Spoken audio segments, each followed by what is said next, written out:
What do I do with my hands? That? Yeah. What's going on, everybody? Tim here from Lancaster Smokehouse, and we are at my house in Listowel, and I'm going to share with you 5 tips on making the perfect cocktails at home. Tip number 1. Tip number 1, and we've talked about this before when making the streetcar and the cherry bounce old fashioned.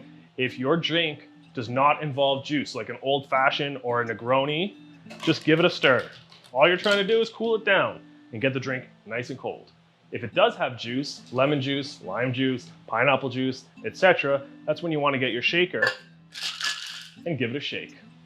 Tip number 2, when you're making a cocktail at home, don't go out and buy the most expensive scotch or the premium whiskey because you're going to be blending it with a lot of different flavors. Those liquors are meant to be sipped by themselves. Get middle of the road, decent stuff. I like Jim Beam for bourbon for cocktails because it's inexpensive, but it's still delicious. You don't need to spend a ton of money to make good cocktails at home. Tip number 3, when making cocktails at home, use a lot of ice. Use more ice than you think you need. You really can't use too much ice.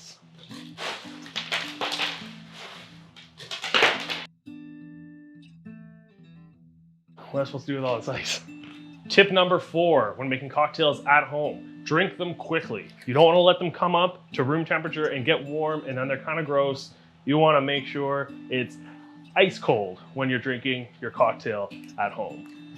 Tip number 5, go to your closest thrift shop and get the coolest, cheapest glasses that you can find.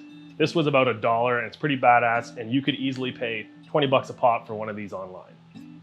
Thrift shops. Bonus tip for making good cocktails at home, and the most important tip is accurately measure all of your cocktails. Unless, of course, you're making a cocktail for yourself.